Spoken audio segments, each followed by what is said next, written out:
Hello and welcome to Angry Andy Reviews, and this is my review for the New Mutants. Now, after several years in release hell following numerous delays as a result of the competition from Deadpool 2, Dark Phoenix, and Disney's eventual acquisition of Fox, the New Mutants is finally here.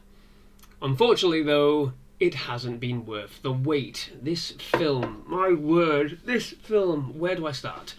So, The New Mutants screams of a film that has lost its identity and its place in the universe, specifically the XMen universe, the movie universe that is, and it is nothing more than a pointless, trivial, scare-light and half-baked superhero bargain bucket film.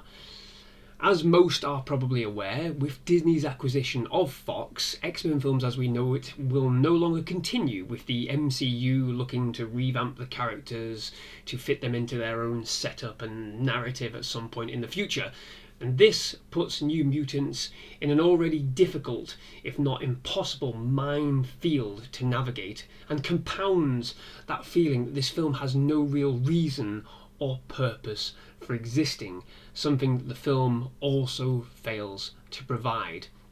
Now, much like Dark Phoenix, everything is horribly generic. The characters are woefully paper thin with only a handful of moments that you could call character development, and even then, the developments are so trivial and generic that you could practically paint every single scene yourself like a lovely colour-by-numbers book. The horror setting, which was so clearly and readily promised throughout production, is tepid and practically non-existent. There are no scares, it's just bland, and the superhero elements completely and utterly fail to excite, so much so that it has the retrospective effect of making the opening hour look even more pedestrian than it first appeared, which is something I rarely see. It's all build-up and anything really.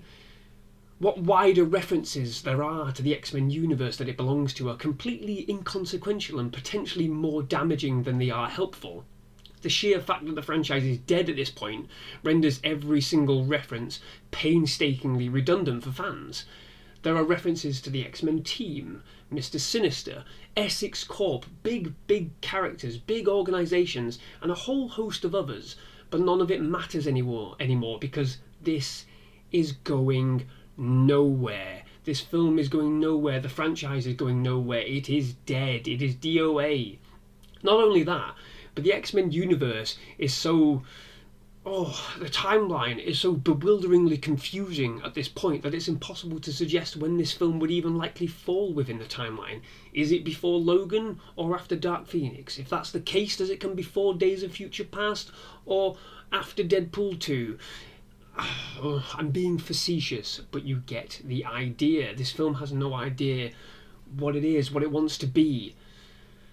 But like I said, there are some good smaller moments between the characters, as I mentioned earlier, as this film strives to stand up by itself, but everything positive is undone by those pacing issues and the woeful inconsistencies that bog the film down for well over an hour, and this is only an hour and a half film, not even that, and it just feels too much and not enough at the same time. There's too much of crap and not enough where it counts.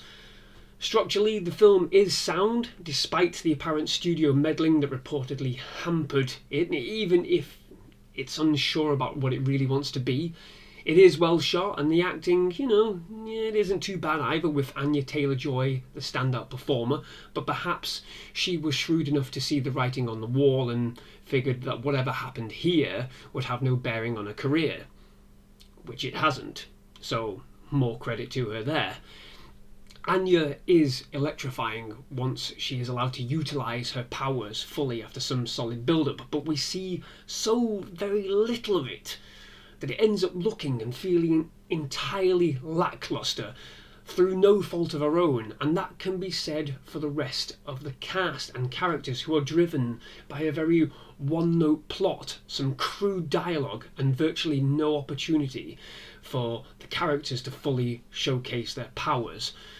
The cast is dutifully game, and you can see clearly all of their efforts, but it all comes to very little by the end. An ending which is disastrously unexciting or inspiring, and plays like the ending of a prologue or a pilot episode for a TV show that will never be picked up for a full series. This will just fade away into obscurity with only a handful of hardened fans to remember it, and that is the biggest crime of this film. As the final film in a franchise,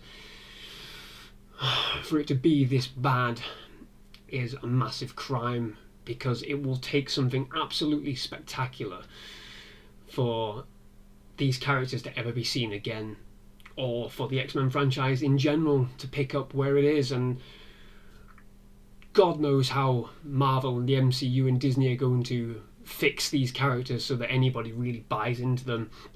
Because the New Mutants, if anything, it's many things really. A Frankenstein's monster crossbreed between The Breakfast Club and One Flew Over the Cuckoo's Nest, with none of the expert minutiae or emotion.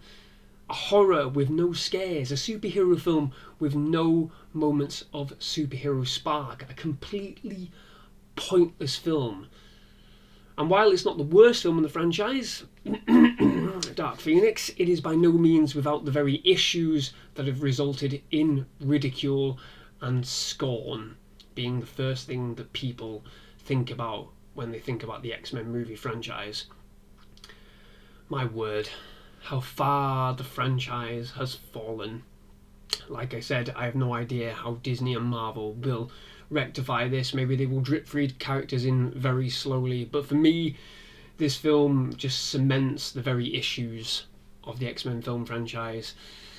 The inconsistencies of it, the narrative inconsistencies, the timeline, who knows what anymore. This is why it will just fade away, and we'll be left with X-Men 2 and probably Logan, maybe Days of Future Past, as the only films that people will truly, truly remember.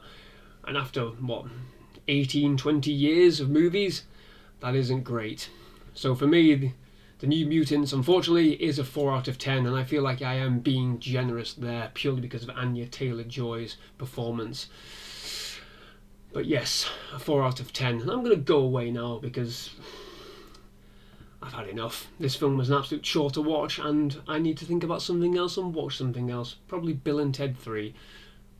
Farewell. Bye-bye.